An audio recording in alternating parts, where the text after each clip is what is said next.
আজ এখন সকাল 9:30, 7 তারিখ শনিবার।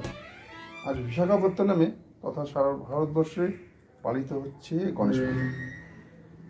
আজকে ইউজুয়াল ইউনিফর্মে কিন্তু অফিসে যাচ্ছি না। আজকে যেহেতু গণেশ পুজো, কালকে থেকে ভাবছিলাম কি পরে যাব। তো শেষ পর্যন্ত ঠিক করলাম একটা ট্রেডিশনাল কিছু ড্রেস পরেই যাওয়া যাক। যাই হোক, এখন আমি রেডি, চললাম এখন অফিসের পথে। আজ গণেশ চতুর্থী, আপনাদের সবার জন্য গণেশ চতুর্থী শুভেচ্ছা রইল। আর তার সঙ্গে চলুন আমাদের অফিসে বা এখানে যে ধরনের গণেশ পুজো হয় তার একটা গ্লিমস আপনাদেরকে এই ব্লগে দেখানোর চেষ্টা করব। সঙ্গে থাকুন, দেখতে থাকুন সঞ্জীবস পাসপোর্ট।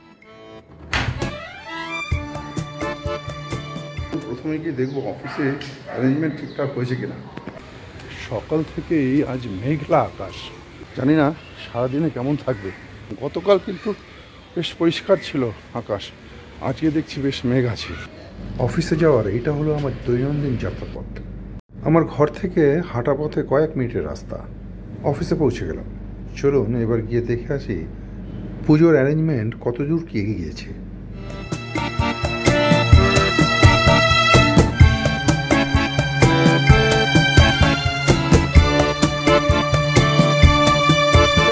সব রেডি? বাহ, প্যান্ডাল তো রেডি হয়ে গেছে। এবার মণ্ডপে ঠাকুর নিয়ে এসে বসাতে হবে। এই হলো সুরেশ, আমার অফিস কলিগ। অফিসে আর যারা যারা আছে তাদেরকে মণ্ডপে আসার জন্য অনুরোধ জানাচ্ছে। जय बोला गणेश महाराज के, बोला गणेश महाराज के, बोला गणेश महाराज के।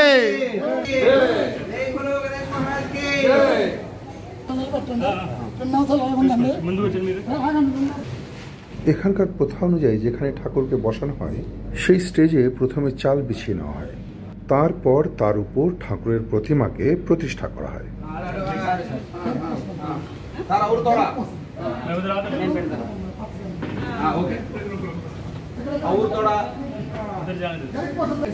চলো আসেন, কভার ওপেন করো। जय बोलो गणेश महाराज के।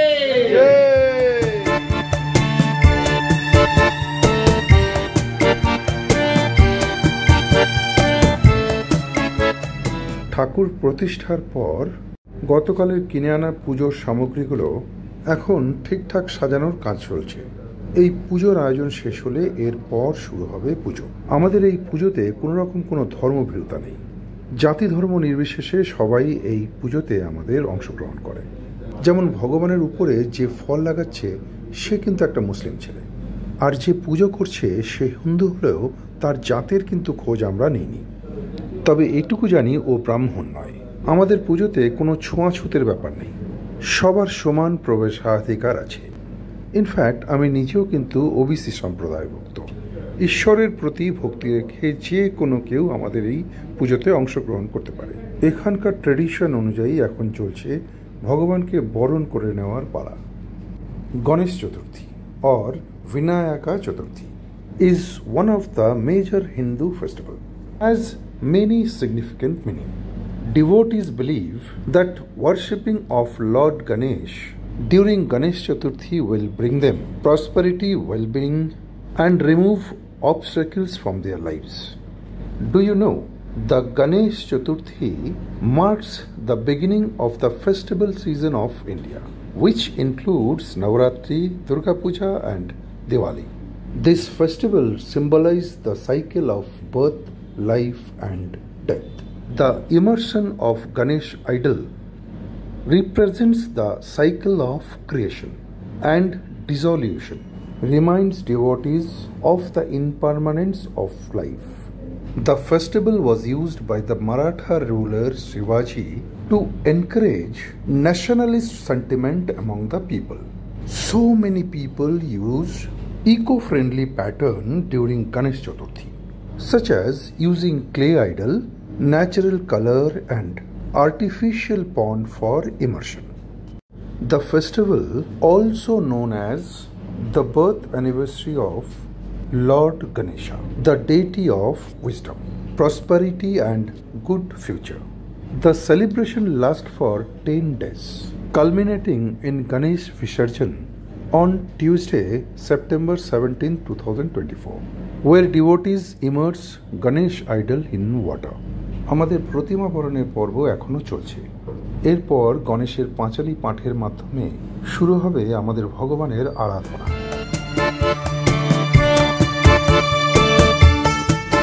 জানেন কি, by breaking of coconut, we are also breaking our ego or ahankar. As God expects His devotees to be egoless and pure. The soft white kernel inside the coconut, which is filled with juice, represents our brain. This is symbolic of the nature of our brain, which is sometimes selfish, jealous, and egoist.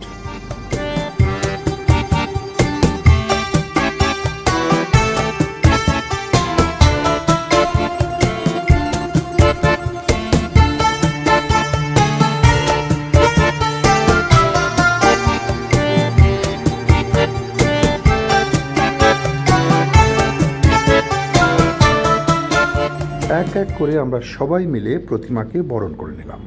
এবার শুরু হবে আরাধনা।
পুজো এখন প্রায় অন্তিম লগ্নে।